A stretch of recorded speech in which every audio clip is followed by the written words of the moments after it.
one's allowed to talk, is that it? You can't talk? No, you intimidate them. Good God, you're a woman.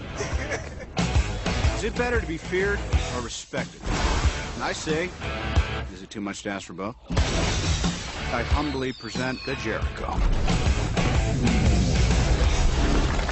To peace. Tony Stark. Now you work for me.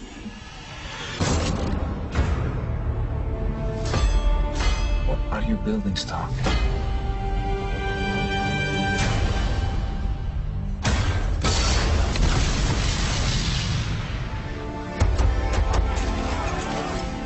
Your eyes are red. Your tears for your long-lost boss? Tears of joy. I hate job hunting. Yeah, vacation's over. Welcome home, sir. Put up the scanner, will you?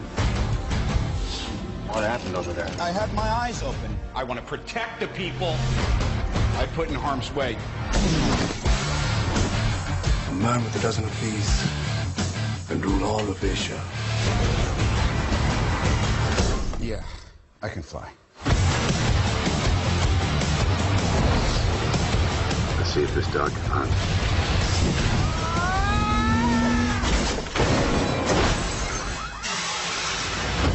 Sir, the upgrade is complete. Tell you what, throw a little Hot Rod Red in there.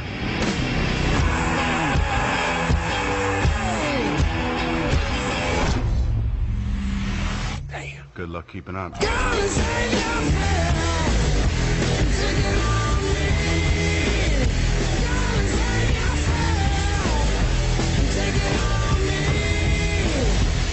What's going on here? Let's face it, this is not the worst thing you've caught me doing.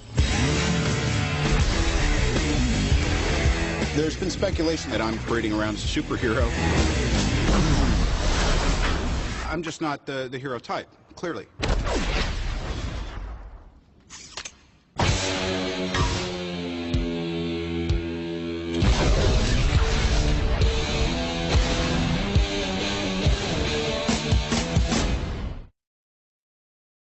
Hi Robert, thanks for joining us. So, what was your take on Iron Man? Were you attracted to the fact that he's not really a clean-cut Boy Scout type hero like Superman?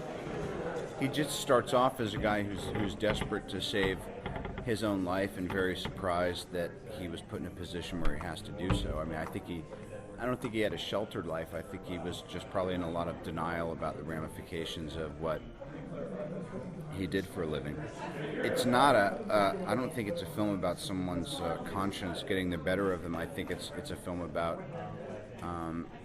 survival and being conflicted. I think it's a pretty apt metaphor for the 21st century human being. You know, we have such a wealth of information and ability, and yet, I don't know, 20 years ago you couldn't just go online and say, oh, that's my opinion, I'll register, and here you tended to go out and say or do something about it, or write a letter or whatever, and there's I don't know. I just love that kind of take action. That's basically what, you know, it's someone who's been sheltered by choice and then takes action, and it's just so weird. I mean, I go to work all these days, and it's like the whole film is it's all about the heart.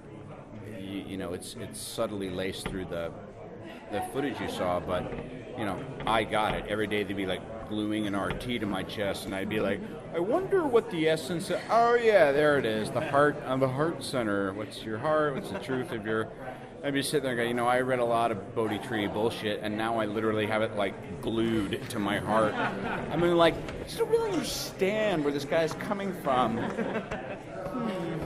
So how much input did director Jon Favreau let you have over the character? The character is a combination of John and I. Tony Stark is John and I.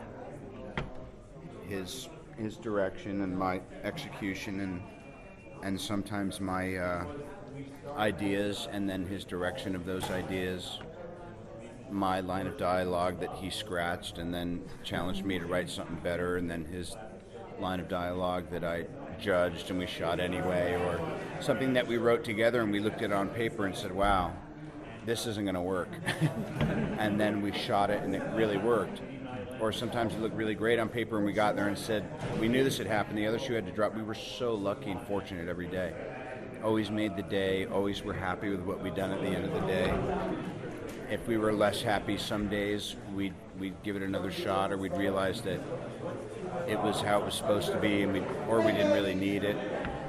Like a lot of Marvel superheroes, Iron Man has some pretty deep flaws, and Tony Stark is a weapons dealer. But he's the hero of the film, so we need to like him. Was it hard to make him relatable? I mean, again, going back to that obvious metaphor, and that his wound or his weakness ultimately winds up being the source of his strength, type thing. I guess that's why Stan Lee said that he created this character on a dare to see if, in the very anti-establishment mid to late 60s, he could make a Howard Hughes-esque billionaire, weapons manufacturer in a very non-military industrial complex-oriented society, but have him have this wound. And he said that they got more fan mail than they'd got for any of their characters, particularly from women, who felt that somehow or other they could turn Tony around. This is before Al-Anon. The co-stars in this film are terrific character actors. It really feels like a very, very strong cast. Can you tell us about what it was like working with them?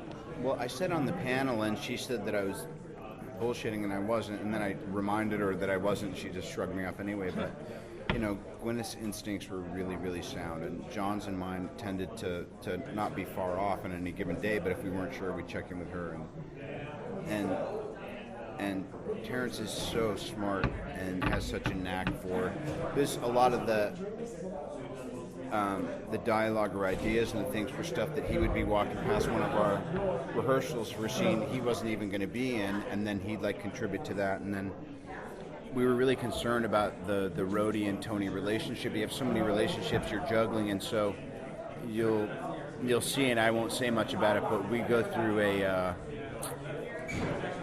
series of events together, both in him coming on my massive private plane to go to this weapons test, to being at the weapons test, to after the weapons test, to after my escape and or rescue, that are really good by kind of any movie standards, even if it wasn't an action movie. And some of it's really touching, and some of it's remarkably funny and offbeat, and really pushes the limits of what you think could be. But that was all stuff we created, and then I'm so sad that Jeff Bridges isn't here, because he was kind of he's like the old school master. And during the time we were shooting, it's like I said to my son Indio, I was like, "Are you ready?" He goes, "What?" I go, "To see the dude." And he goes, "Who's the dude?" And I was like, went to Tower Video. I did it right out of the books. Didn't go Netflix. I said, we're going to Blockbuster. We're buying Big Lebowski, and we're going to watch it. And at the end, it was like, that was awesome. All right, thanks, guys. That's all we have time for. Thanks very much. Yeah.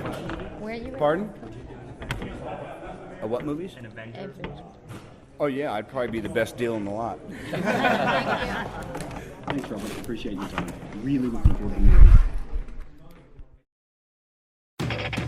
What are you building, Stark? I'm working on something big.